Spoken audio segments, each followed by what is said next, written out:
Welcome to public TV news bulletin ముందుగా headlines.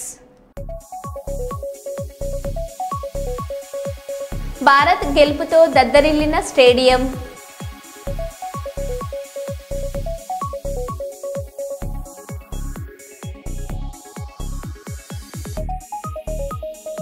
కలెక్టరేట్లోని అన్నా క్యాంటీన్ను ఆకస్మిక తనిఖీ చేసిన జిల్లా కలెక్టర్ డాక్టర్ ఏ సిరి.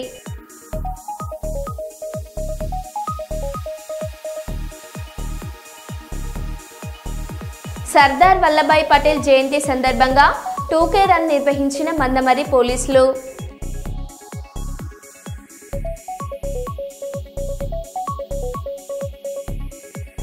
బీసీ హాస్టల్ విద్యార్థులు బీసీ విద్యార్థి దీక్షకు మద్దతు.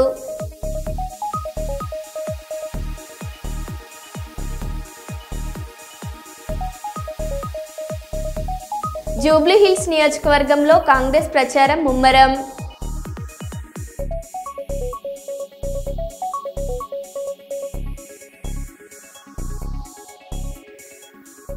ఇక వివరాల్లోకి వెళ్తే జూబ్లీహిల్స్ నియోజకవర్గంలో కాంగ్రెస్ ప్రచారం ముమ్మరం చేసింది. ఇవాళ ప్రచారం చేస్తుండగా మంత్రి జూపల్లి కృష్ణారావును, అభ్యర్థి నవీన్ యాదవ్ను ఓ వృద్ధురాలు నిలదీశారు. ఎన్నికల ముందు చెప్పినట్టు 4000 పెన్షన్ ఎక్కడని, కరెంటు బిల్లు కూడా వస్తుందని ప్రశ్నించారు.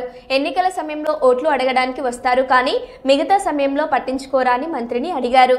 మంత్రి ఆమెకు సర్ది చెప్పే ప్రయత్నం చేసినప్పటికీ వినిపించుకోలేదు.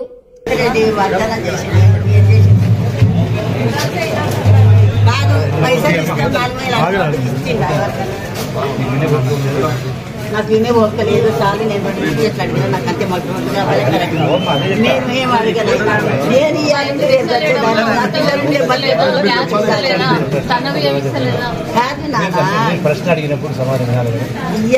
ఇద్దరు పెట్టాను. నేను కాదంటలేదు నాన్న. ఇవాళ ఇచ్చిన వాగ్దానం మాట మళ్ళా ఓట్లు గెలిచినాక రాదు. వాగ్దానం చెయ్యి.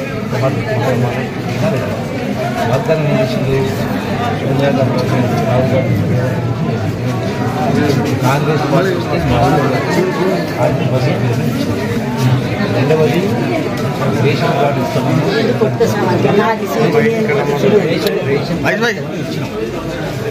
గ్యాస్ సిలిండరు కాంగ్రెస్ ప్రభుత్వం 500 ఇప్పటి వరకు 500 ఉంటే ఏక పైసా తక్కువ కాదు. 500 రూపాయలు సబ్సిడీ ఖాతాలు జమ చేస్తాం. జమ కాకపోయి ఉంటే దానికి కుటుంబం ఇంటి తిరిగి అవి రాసుకొని వాటిని జమ చేస్తున్నాం. ఇక్కడ ఎవరో పని చేయకపోయింది గతంలో. ఇప్పుడు అందుకనే అది చేసి ఏర్పాటు చేస్తాం. దీంతో పాటుగా గ్రామాలలో మీకు కూడా చేసిన వ్యవసాయం ఉంటుంది. గతంలో 20,000 కోట్ల రూపాయలు రైతుల అప్పులు మాఫీ చేయడం జరిగింది. 200 కరెంటు ఫ్రీ. 200 కరెంటు వీధులు కరెంటు బిల్లు కట్టాలనుకోకుండా 200 కరెంటు ఫ్రీగా ఇవ్వడం జరిగింది. డబుల్ బోర్డు ఇంద్రమ్మ ఇల్లు. నేను ఒక ముచ్చట అడుగుతాను. కరెంటు ఫ్రీ అన్నోళ్ళు ఇప్పుడు మళ్ళీ ఎందుకు బిల్లులు వేస్తుంది? మళ్ళీ 200 యూనిట్ల కరెంటు వరకే ఫ్రీ. 200 కంటే పైన ఉంటే బిల్లు కట్టాల్సిందే. ఇప్పుడు మహాభారతం విన్నారా? మహాభారతం విన్నారా? అవును, మా సగం విని సగం వదిలిస్తే అర్థం మారిపోతుంది. అశ్వత్థామ అదాన్ని గట్టిగా మాట్లాడి సుందరరావు చిన్నగా చనిపోయింది ఏనుగు ఏం మాట్లాడుతుంది అశ్వత్థామ అట్లా. ఇవాళ కొందరు నాయకులు సగం మాట్లాడి సగం వదిలేస్తుంటే మీరు అదే నిజం అనుకుంటారు. వాట్సాప్లు పెడుతున్నారు, సోషల్ మీడియాలో డబ్బులు పెట్టి జీతాలు ఇచ్చి ఉన్నది లేనట్టుగా లేనట్టుగా చూస్తారు. ఇలా చూసి నిజమే అనుకుంటున్నారు. ఏది నిజమో ఏది అబద్ధమో తెలిపి వచ్చింది. తెలియకనే కదా ఇప్పుడు అడిగేది. మనంతా ఏది అబద్ధమో ఏది చేసేది అంత అబద్ధం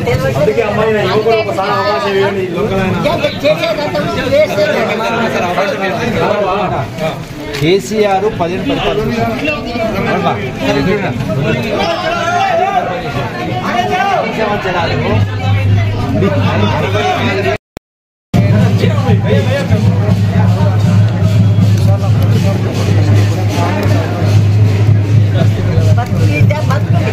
ఓట్లు వేయగానే గెలువులు భక్తులు వీధి తిరగానే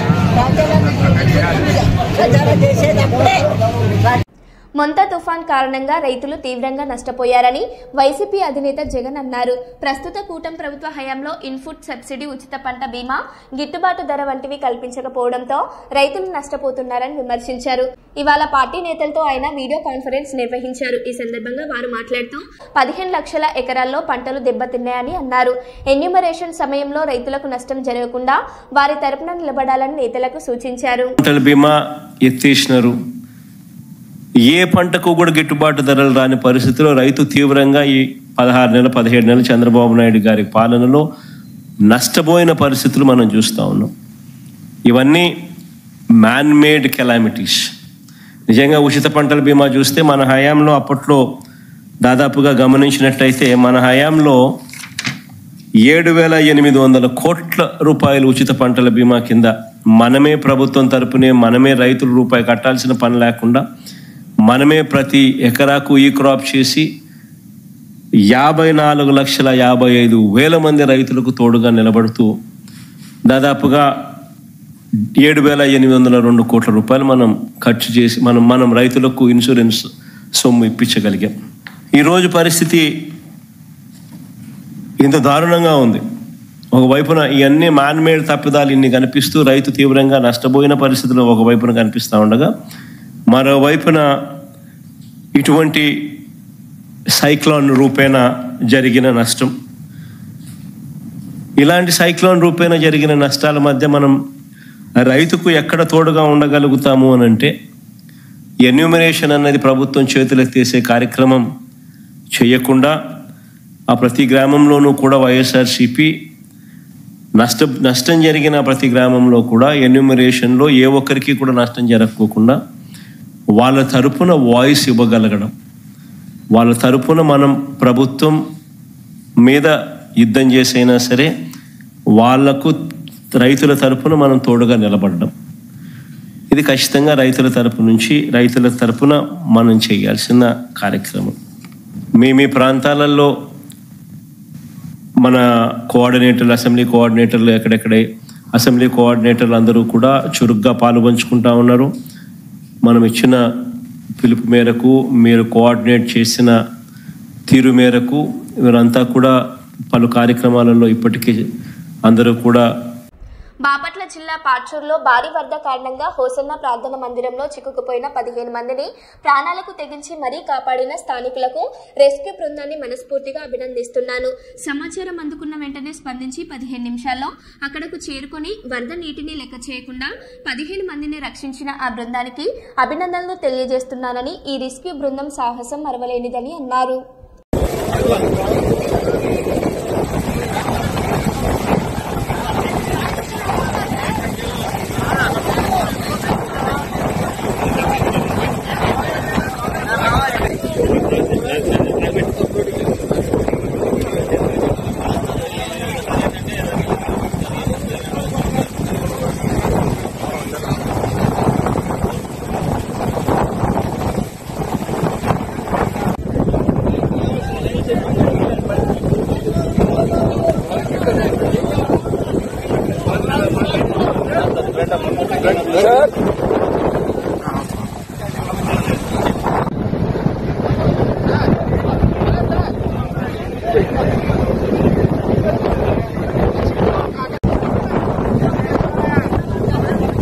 ప్రపంచవ్యాప్తంగా దేశ కీర్తిని చాటి చెప్పిన క్రీడాకారుల్లో అజారుద్దీన్ ఒకరు.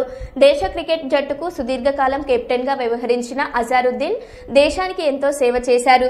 మహమ్మద్ అజారుద్దీన్ గారిని మంత్రివర్గంలోకి తీసుకోకుండా బీజేపీ కుట్రలు చేస్తుంది. విఖ్యాత క్రీడాకారుడికి అవకాశం అందిస్తుంటే బీజేపీ అడ్డుకుంటుంది. అజారుద్దీన్ పైన బీజేపీ, బీఆర్ఎస్ కలిసి కుట్ర చేస్తున్నాయన్నారు. గొప్ప పేరు ప్రఖ్యాతులు తీసుకొచ్చినటువంటి హైదరాబాద్ నివాసి, హైదరాబాద్ బిడ్డ శ్రీ మహమ్మద్ అజరుద్దీన్ని రాష్ట్ర మంత్రివర్గంలోకి తీసుకోకుండా బీజేపీ కుట్రలు చేసే కార్యక్రమాన్ని తీవ్రంగా ఖండిస్తూ ఉన్నాను. వారు ప్రత్యేకంగా రాష్ట్ర భారతీయ జనతా పార్టీకి సంబంధించిన నాయకత్వం,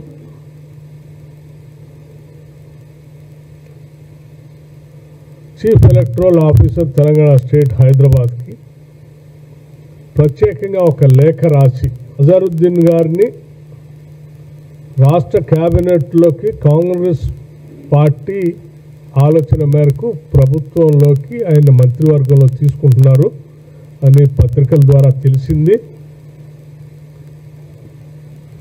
అటువంటి వ్యక్తిని ఇప్పుడు కేబినెట్లోకి తీసుకోవద్దు అని చెప్పి వారు ప్రత్యేకంగా లేఖ రాశారు. సరే, హైదరాబాద్ మీద కానీ ఈ రాష్ట్రం మీద కానీ దేశం మీద కానీ ప్రేమ ఉన్నటువంటి ఏ వ్యక్తులైనా భారతదేశానికి పేరు ప్రఖ్యాతులు తీసుకొచ్చినటువంటి ఒక గొప్ప క్రికెట్ క్రీడాకారుడు మహమ్మద్ అజరుద్దీన్. హైదరాబాద్ బిడ్డ, మన కీర్తి పతాకాన్ని రెపరెపలాడించినటువంటి వ్యక్తి. దేశమంతా కూడా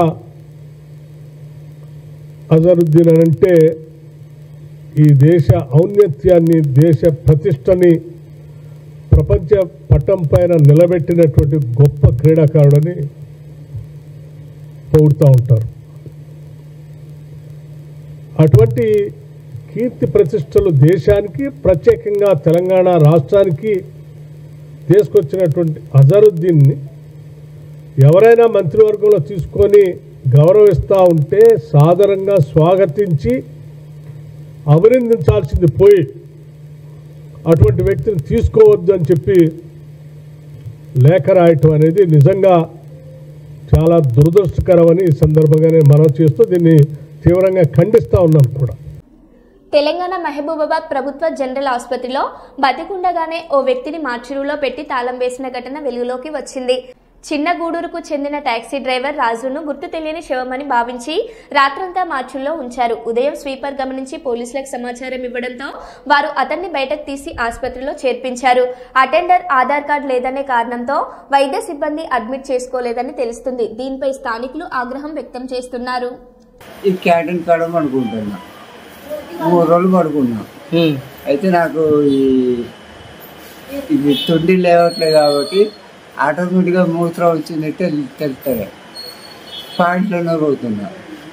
పాయింట్లో పోతుంటే 2 రోజులు పోయేసరికి పెళ్ళి వచ్చిందని చెప్పేసి తీసి వీళ్ళు మార్చి గేటు ముందు వేసారు. ఓకే, వేసిన తర్వాత మనం నైట్ తీసుకుపోయి లోపల వేసారు. మార్చరీనా? తర్వాత ఏమైంది? తర్వాత పోలీసులు తీసుకొచ్చి ఇప్పుడు లోపల నైట్ మొత్తం అలానే ఉన్నా. ఎందులో వేసి నిన్ను? అందులో దేని మీద పండబెట్టిండు? కిందనే వేసి వచ్చారు. దేనికోసం వేసిల్లు అందులో? మీకు తెలియదు. ఇక వేసిల్లా? ఈ చనిపోయిన కింద లెక్క వేసారు. మరి నిన్న ఎవరు చూసిల్లు? ఈ ఊకే వాళ్ళు చూసి పోలీసులకు ఇన్ఫర్మేషన్ ఇస్తే వాళ్ళు వచ్చి నేను తీసుకొచ్చి బయటికి తీసుకొచ్చి రాసుకున్నారు. ఏ ఊరు ఏంది ఎట్లా అయిందని రాసుకున్నారు. రాసుకొని ఇక్కడికి అడ్మిట్. నేను వచ్చి 5-6 రోజులు. ఎక్కడికి వచ్చినావు? మహబూబాబాద్. ఎందుకు వచ్చినావు? అయితే మా చెల్లెవాళ్ళ ఇంటికాడ ఉన్నా, ఎర్రబాడు. ఆడ ఈ ట్రీట్మెంట్ లేక ఏం లేక ఇక్కడ హాస్పిటల్ అడ్మిట్ అయ్యి చూసుకున్నాం అని చెప్పేసి ఈ కిడ్నీ ఇది లేస్తలేదు, కాళ్ళు నడవని రావట్లేదు, ఇది లేస్తలేదు అని చెప్పేసి ఇక్కడికి వచ్చిన. ఇక్కడికి వచ్చి అడ్మిట్ అయ్యామని వస్తే ఒక్కడే ఉన్నావు, మీకు ఆధార్ కార్డు లేదు, ఆధార్ కార్డు మేమైతే ఒక అటెండర్ ఇద్దరు ఉండాలి, 2 పట్టుకొచ్చుకో అడ్మిట్ చేస్తా అని చెప్పేసి డాక్టర్ అన్నాడు. డాక్టర్ అంటే నాకు ఇది లేదు అది లేదు, మళ్ళీ పోలేదు కదా, పోవడానికి శాలరీ డబ్బులు లేవు. వాడు పోరా, అదే నీకెందుకే నువ్వు పోరా, నువ్వు మొత్తం కానీ నీ మాట వింటాం కానీ పోరా, ఎవిడెన్స్ అయితే తీసుకొని రా బాగా.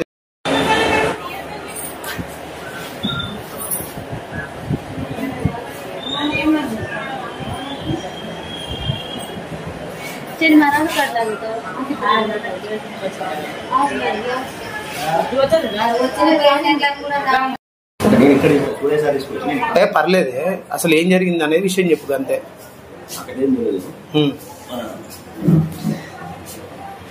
సూర్య ఎస్ఐ గారికి ఇక్కడికి వస్తే అక్కడ మార్చిలో అన్నం రేట్ పడి ఉందని చెప్తే నేను చూసాను బతుకుంది తీసుకొచ్చి ఎన్నింటి తీసుకొచ్చి మీరు 9:40 పొద్దునట్టు 10 o'clock. నిన్నెప్పుడు తీసుకుపోయాళ్ళు? నిన్న ఎవరున్నారు డ్యూటీలో? వేరే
కర్నూలు సహకార రంగాన్ని బలోపేతం చేయడమే తమ ప్రధాన లక్ష్యమని Kurnool MP Bastipati Nagaraju DCMS chairman YS Nageswara Yadav తెలిపారు. అంతర్జాతీయ సహకార సంవత్సరం 2025 సందర్భంగా జిల్లా సహకార మార్కెటింగ్ సొసైటీ ఆధ్వర్యంలో జిల్లా స్థాయి వర్క్షాప్ నిర్వహించారు. సహకార సంస్థల బలోపేతం, రైతుల సంక్షేమం, గ్రామీణ ఆర్థికాభివృద్ధి అంశాలపై చర్చించారు. సహకార సంస్థల్లో పారదర్శకత, సామర్థ్యం పెంపు దిశగా వ్యూహాత్మక చర్యలు చేపట్టాలని సూచించారు. ఈ కార్యక్రమంలో అధికారులు, పిఎస్సిఎస్ ప్రతినిధులు, రైతు నాయకులు పాల్గొన్నారు. స్టార్ట్ చేసినా కూడా భగవంతుని స్మరించుకోవడం, మనందరూ దయచేసి అందరూ నిల్చొని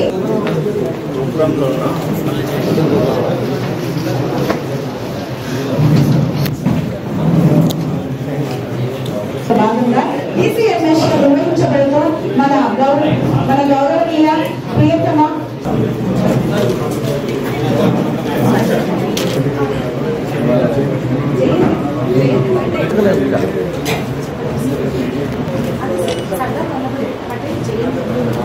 వారోత్సవాల సందర్భంగా మరి మనము ఆయన గౌరవిస్తూ ఆయన పటానికి మనమందరం మన ఒకసారి గట్టిగా చెప్పండి. వారోత్సవాల సందర్భంగా మనమందరం ఆయన ఒక్కసారి గుర్తు చేసుకున్నామండి. Thank you so much sir.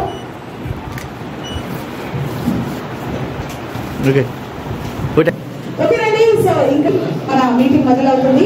And అంతర్జాతీయ సహకార సంస్థ 2005 సంవత్సరంలో భాగంగా డీసీఎంఎస్ వారిచే నిర్వహించబడుతూ మన వర్క్షాప్ గురించి మాట్లాడవలసిందిగా శ్రీ జిల్లా మేనేజర్ గారు శ్రీ రాజేష్ గారిని. సర్దార్ వల్లభాయ్ పటేల్ గారి యొక్క జయంతి కాబట్టి 2 మాటలు. వల్లభాయ్ పటేల్ గారు మీకు అందరికీ తెలిసే విషయమే.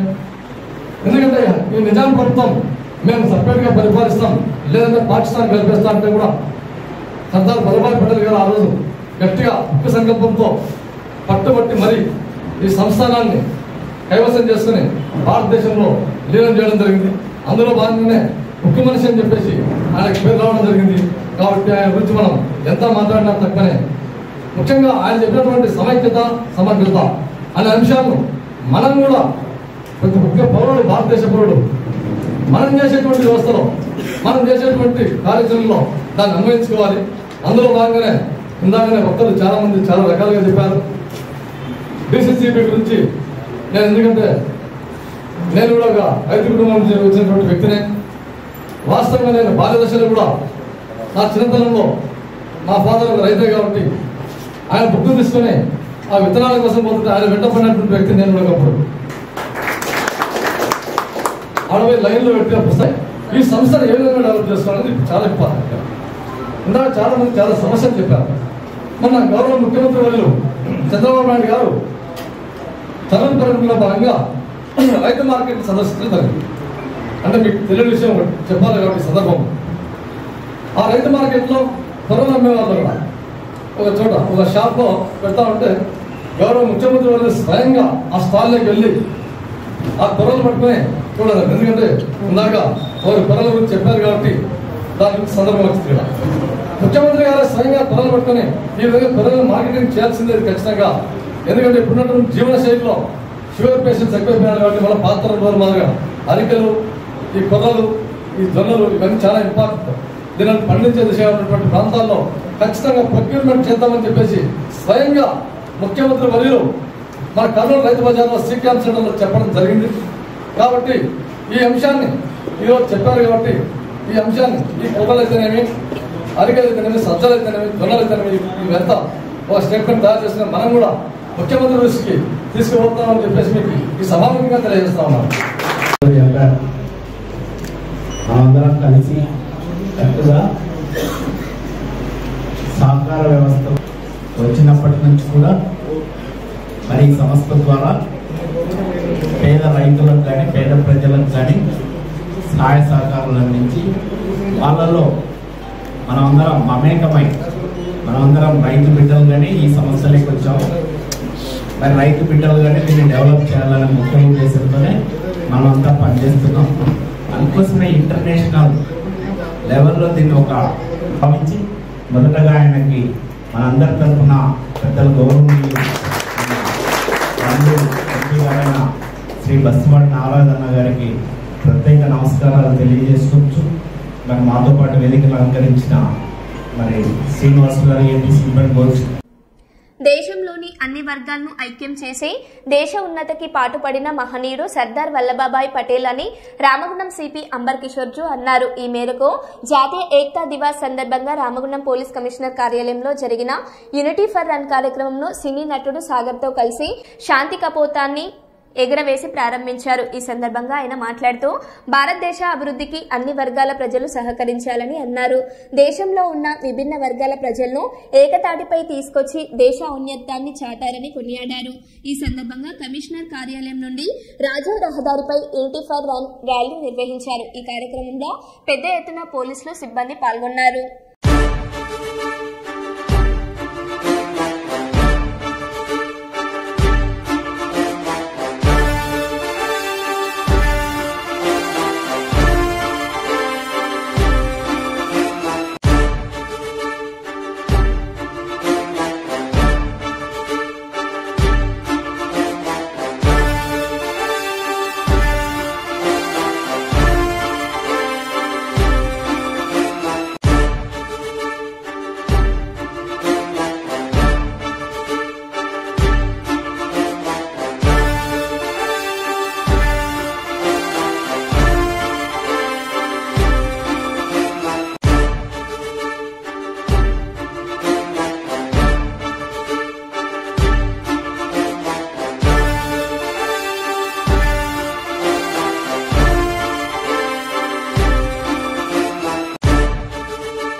राष्ट्रीय एकता दिवस परेड की वच्चिन अंदर पोलीस ऑफिसर्स की मीडिया मित्रुలకు మన అందర్ గెస్ట్స్ కి థాంక్స్. ఏకతా దివస్ అంటే ఇండియా యూనిటీలో మనము ఎఫర్ట్ చేస్తున్నాము. యూనిటీ అంటే ఏంటి? యూనిటీ అంటే మనము రకరకాల మనకు ర్యాంక్ ఉంటుంది, పని ఉంటుంది, మన రెసిడెన్స్ వేరే వేరే ఊరికి ఉంటుంది. కానీ మా ఉద్దేశ్యం ఒకటి. ఏ ఉద్దేశ్యం? మన దేశంకి గౌరవం పెంచుకోవాలి, మన రాష్ట్రంకి భద్రత ప్రొటెక్ట్ చేయాలి. శాంతి భద్రత ప్రొటెక్ట్ చేయడానికి బాధ్యత మనది. అదేవిధంగా అభివృద్ధిలో చాలా ఇంపార్టెంట్ కీలకమైన పాత్ర కూడా ఈ శాంతి భద్రత ద్వారా ఉంటుంది. సో పోలీస్ డిపార్ట్మెంట్తో సహా అందరు పబ్లిక్తో కలిసి ఈరోజు మనము రాష్ట్రీయ ఏకతా దివస్ గౌరవనీయులు ఫస్ట్ ఉంటుంది సర్దార్ వల్లభాయ్ పటేల్. లక్కీగా ఆ ఇన్స్టిట్యూషన్ మన తెలంగాణ రాష్ట్రంలో హైదరాబాద్లో ఉంది. సో మనకు ఒక స్పెషల్ అటాచ్మెంట్ ఉంది. So thank you one and all for coming here. Thank you. Good morning all of you. I would like to thank our city sir and team for inviting me here. Thank you so much, sir. Mostly, hello. First of all, it's an emotional thing to me because I'm sharing with the stage with real heroes. We are real heroes only. First of all, I did Mughal Rekulu. నేను police character చేయడం వల్ల అన్ని characters చేయడం వేరు, police character చేయడం వేరు. దానివల్ల నా మెచ్యూరిటీ లెవెల్స్ ఇంక్రీజ్ అయ్యాయని నేను మనస్ఫూర్తిగా అనుకుంటున్నాను. ఎందుకంటే కొన్ని క్యారెక్టర్స్ చేస్తే ఏంటంటే ఫేమ్ వస్తుందేమో, కానీ 6 years నేను పోలీస్ క్యారెక్టర్ చేయడం వల్ల నాకు తెలియని దీన్ని నేను సింపుల్గా చెప్పలేను. It's not a stage, but sincerely I'm telling this salute for you all. And ఏకా దివాస్కి నేను పార్టిసిపేట్ చేస్తున్నందుకు, ఇన్వైట్ చేసినందుకు, ఇక్కడికి వచ్చిన మీడియా మిత్రులకి, స్థానికులకి అండ్ ఎస్పెషల్లీ పోలీస్ డిపార్ట్మెంట్ అందరికీ మనస్ఫూర్తిగా ధన్యవాదాలు, అభినందనలు. Thank you so much. మరో బులెటిన్లో మళ్ళీ కలుద్దాం. Stay tune.